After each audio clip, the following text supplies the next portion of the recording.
Malien tiana muso au bela jelene nyantuma Mali kono ane Mali koka ambe jeka masayin foka barikada ale munye biyira neni aula ne balmaw biye lundi ye septembre kalo tile 7 CEDEAO ko sani kalo tile 15 cɛ ko an ka sɔrɔsi minnu bɛ fanga la k'u ka fanga bila sani o cɛ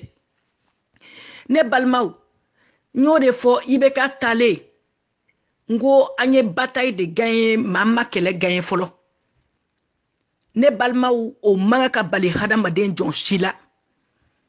bari sabula sɔrɔsiw bɛ ka baara min kɛ u bɛ Faransi nin de kan plan min bɛ Faransi bolo Sarkozy de y'a fɔ en 2012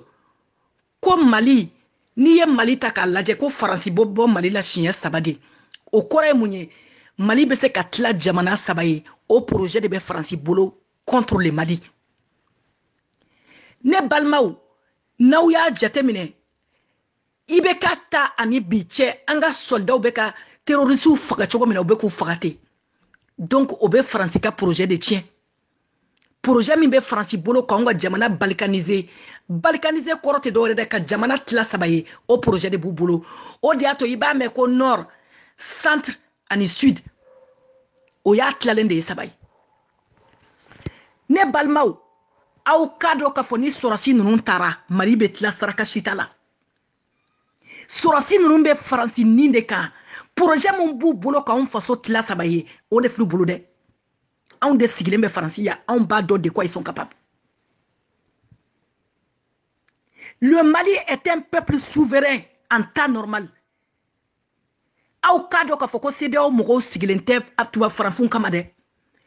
En temps normal, la CEDEAO est là pour le peuple, mais la CEDEAO est là pour défendre l'intérêt de la France et l'intérêt de ses missionnaires.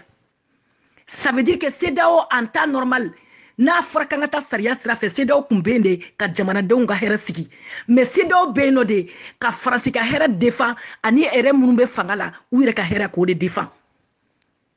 ne balimaw vocal kana jɛngɛ dɛ aw ka dɔn k'a fɔ ko Mali t'an ta ye an ka soldaw ka IBK to fanga la a tun kelen bɛ ka contrat dɔ de signé ani Faransi ni ɲɔgɔn cɛ hali an ka soldaw tɛ se ka foyi kɛ ni Faransi ka ordre tɛ mais bɛɛ lajɛlen y'a ye kalo kelen kɔnɔ même pas 1 mois ani Russie bolo donna ɲɔgɔn bolo kalo kelen kɔnɔ bɛɛ ye changement ye an ka wuli ka soldaw dɛmɛ o kɔrɔ tɛ k'an bɛ wuli ka soldaw dɛmɛ dɛ an bɛ wuli de an faso kana tila ka bɔ bi ka ni soldat ninnu dɛmɛ k'a yira k'a fɔ diɲɛ bɛɛ la ko c'est le peuple qui décide et non la France et non la CEDEAO ka bɔ k'a yira diɲɛ bɛɛ la ne balimaw maliyɛnw anw ye halalaw de ye n bɛ segin kan tuguni anw ye halala de ye an bɛ bɔ k'a yira diɲɛ na ko c'est pas eux qui décident comment gérer le Mali olu tɛna anw faso dilancogo fɔ anw ye o kɔrɔ k'u tigɛra maliyɛnw yɛrɛ de la ne balimaw aw ka dɔn ko farafin minnu sigilen bɛ États-Unis minnu sigilen bɛ Martinique minnu sigilen bɛ Guyane olu bɔra Afrique de ka taa sigi ye américain minnu sigilen bɛ yen n'u bɔr'u ka jamanaw kan n'o ye Afrique ye ka tila ka taa États-Unis k'u battu ye fo ka tila ka yen président sigi olu tɛ anw ni halala cɛ farafin minnu sigilen don États-Unis olu sera k'u battu fo ka na farafin kɛ président ye États-Unis u tɛ anw ni hɔrɔnya cɛ u t'a ni halala cɛ u t'a ni cɛya cɛ donc c'est le moment où jamais an ka bɔ k'a yira ninnu na qui nous sommes tubabuw tɛ se ka anw nasiran fo n'a sɔrɔ anw t'an bɔyɔrɔ dɔn sariya min bɛ tubabuw bolo farafinna nɔ o bɔra anw de fɛ yen Manden Kurukanfuga o y'a sɔrɔ sariya tɛ tubabuw bolo sanu tɛ Faransi dugukolo kan Faransi sanu mara la on fait partie des 10 premiers o bɔra anw de fɛ yen Afrique u ka droit fɛn fɛn b'u bolo tubabu la a bɛɛ bɔra anw de fɛ yen Faransi Afrique yen nɔ Mali la Manden kɔnɔ donc anw bɛ se k'a kɛ cogo jumɛn na anw bɛ mɔgɔ min balo i bolola ko hɛrɛ bɛ mɔgɔ min kɔnɔ mɔgɔ min ka fɛn bɛɛ e bɛ se cogo jumɛn na k'o tigi ye k'e b'i kun jigin an bɔra Sunjata la an bɔra Sunjata la k'an bɔra Modibo Keyita la a kana kɛ da ye dɛ on a gagné une bataille fasoden jugu min tun b'an bolo n'o ye IBK ye n'a y'an ka soldaw sen siri k'u bolo siri k'a di Faransi ma hali n'an ka soldaw kun sara u su kun tɛ taa don Pour la première fois en 7 ans, anga soldat ka sakato sudo, iba fuko hadamade avec honneur et dignité. A folo kera ni soldat ndi. Anga bo kele mun bambulo oye ka malika yerema horonya de sigama. Oye munye anga soldat bese ku yera ta choko mina ka marfati choko min kaduye. U ka se ka marfati ka jugu genga bwanga jamana kono. Ambo kele de la ni bora ka soldat soutenir ite ka boka soldat soutenir de ibe ka bode pour que mali be se ka kayira ma horonya ta chogomina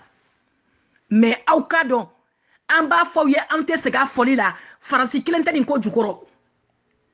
au cas don ka fokuni faso de njugu farle me nyogonka soldat nunu nyo de donc malien be fara nyogonga parce que ya don nous ma malien fara nyogonga nous ya malien tla ka fokoni de be ni mali de nyaka suru ka teme doinga ou bien ni ka usani karsaye o de kumela ni signeni soldat ou yende doka malien fara nyogonga ambe boka yira diena ko c'est pas des préfets français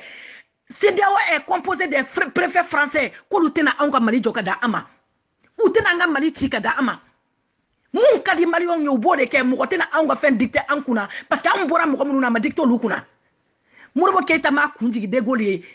donc anga ni jamana ba intena kunjigi Macron ye. C'est le Mali de Modibo Keïta et non le Mali d'Emmanuel Macron. Odiato, il n'est pas malien bella de fait. Aïe Bob, c'est une lutte pour la souveraineté du Mali. Ambe Bob pour que Mali kana se katla. Soldats nous n'ombe ode kama wa ode fore te kabe Francima. Ni aye ka foko depuis sigira. France te ka se ka sako soro Mali kono. Odiato aflene ka seda ochi parce que lube France ka chi de la. Semenina Ambora semeni mgono semeni temenen kono au kado ka ko Alassane Dramane Ouattara bora France ya no unana ni mbede préparer contre le Mali nanye soldat nu wuri ne au matla ka nyon faka malla au ka fama ko blandi parce que au signé no France ya on bado de quoi ils sont capables projet mon boubolo dans 10 ans dans 20 ans miniji rate soro dnya kono au projet bere boubolo nord là amba be kalama amba fo malien nye anga kan faye Américains sera ku bamba toko na Amérique ou fa dugu kolote ou taraka bo Afrique de katou bamba fo kata présent bola ni nous sera ka on na wuli ka bo anga jamana kan opma on makan fay o kuma de mbolo ka fo aw nyana munu bese do wula ko an demani do wuye munu sirlendo alaka siritige mo wula mari kanute munu kono alaka to anga kan faso fe namanya ambe sake anga san faso no fe an sunyuna makata lahara. Nous devons sacrifier pour le Mali. On fera sacrifier pour nos enfants. Ne ala sona anyere sur la menale. Manifestation le 22 janvier, le 22 septembre. Ne ala yan shijo ka kono. Panafricain be fara nyonga amba usoro Bamako. Mugo shitna Mali joka dama. Anyere de be wuri kanga façon jo. Mugo shitna